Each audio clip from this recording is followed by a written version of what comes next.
Could Bianca Belair be heading to TNA? We're going to talk about it. The working relationship with WWE and TNA could be heating up right here on the Ango Show. Oh, yes. Welcome back to TAS. I, of course, am your boy Ango. Don't forget, we're doing a giveaway at 100,000 subscribers. But first, we got to talk about it. Trick Williams very much impressing the WWE roster, at least according to House of Wrestling. They've reported that a tenured WWE source told them that the WWE SmackDown creative team was blown away by the reaction Trick Williams got, and the belief that some people in the company that are incredibly influential are now saying that Williams has a future WrestleMania main eventer. He is a future WrestleMania main eventer with tons of potential. One top star praised the NXT star for having a great attitude and skill set that he's cultivating. They see nothing but positives for him. In addition, obviously, I got to just put this out there. In addition to all of that that's being said, this is why I love NXT. I understand that NXT isn't for everybody, but I love the idea. And this is why, you know, maybe people gave me flack for watching NXT 2.0, but we can identify which talents are going to work out. You can just kind of see it ahead of time, like, you know. And this is what happened back in the day in 2012 and 13 and 14 and 15 and 16. Like, we were looking at guys on NXT, guys and girls on NXT that were honestly killing it on TV. And with Trick Williams, you know, this guy has just become a whole different beast, especially at a time where I think, like, wrestling theme songs suck. Trick Williams has a really good theme song. Yeah, maybe Trick Williams still needs to develop a little bit further in terms of in-ring action. Maybe that's an argument people can make, but at the end of the day, like, this will naturally get better for him. The more reps that he gets in, the more experience that he gets. This guy's incredible already. I'm very happy with the style that he works. I'm happy with his presentation. I'm happy with his packaging. You know, like, Trick Williams is good, man, but WWE is all about the persona, the character, the charisma. This dude naturally gets it. He's very, very good. Him and Carmelo Hayes are both incredible athletes, but they're also incredible characters, and the sky's the limit for them. So for me personally, I'm not shocked that people in WWE enjoy this. If anything, I would go as far as saying that Trick Williams and what he's done in NXT with the crowd reaction, I was nervous whether or not the main roster would do the whoop that trick thing, and they did. And that's always a good thing, right? It's good that WWE, you know, in the past, my big criticism with Vince's WWE was that people would get called up from NXT to the main roster and lose everything that's cool about them. And WWE has not been doing that. If you're an NXT star going into the main roster now, it's like you pretty much get to keep your same shtick, maybe some small little changes, but for the most part, you get to keep doing the same thing that's been working in NXT. There's a lot of cohesiveness there between the two shows, and I appreciate that.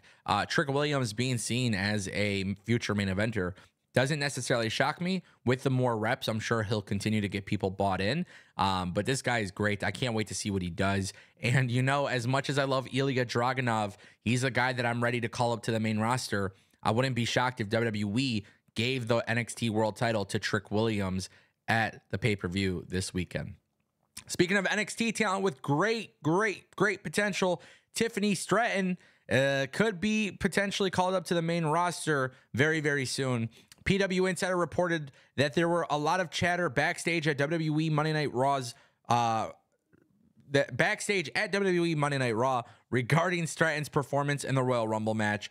There have been pitches for her to join the Raw brand, and although not confirmed, some people believe that she could be main roster bound as early as next month. Which this is important, right? The women's division on Raw needs a little bit of help. It's not an issue with booking or anything like that, but you need to beef it up a little bit. SmackDown is completely stacked, you know, and Tiffany Stratton is a hell of a character. But the cool thing about Tiffany Stratton is that she's also hell of a worker. Again, this is just another thing where I see Tiffany Stratton, the sky's the limit, right? Like, she could do anything, very much like Trick Williams. And this is just, these are two great examples of WWE taking some talent with little experience, getting them experience, getting them the chance to go over.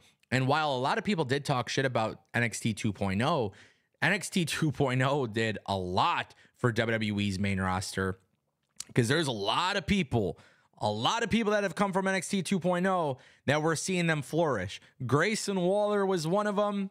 Solo Sikoa is one of them. Tiffany Stratton is one of them. Carmelo Hayes is one of them. Trick Williams is one of them. The only other person I'm waiting for is Tony D'Angelo, and I'm excited to see how that goes as well. But yeah, Tiffany Stratton getting called up to the main roster is an interesting idea, mainly because of the timing aspect. And I think this is one thing that really needs to be discussed. We're going into WrestleMania season. Do you call Tiffany Stratton up without having her involved at WrestleMania? Or how can you get Tiffany Stratton involved in WrestleMania? Like, that's what I would like to see, because I think anytime you do call-ups before WrestleMania, I think it could be kind of backwards, right? Like, you should kind of do that after WrestleMania. So if anything, I would actually have WWE call Tiffany Stratton up immediately after WrestleMania. The Raw after WrestleMania, make her debut, and that could be a really good thing. But obviously, a lot of great things could be said here about Tiffany Stratton. She's a hell of a talent. Super excited to see where she goes and what she does, just like many of the other people on the NXT roster. Obviously, I'm rooting for them because they've... Look, man, NXT 2.0, for a lot of people, they turned away from it. But for me, I was watching it, and I continue to watch NXT, and I will always watch NXT. I've always loved how NXT was, right? So for me, just as a fan of watching these people before they become stars, I appreciate that and I love it. And obviously I want them to go extremely far. And that brings us to Bianca Belair. Jordynne Grace just did an interview with Steve Fall from WrestlingNews.co.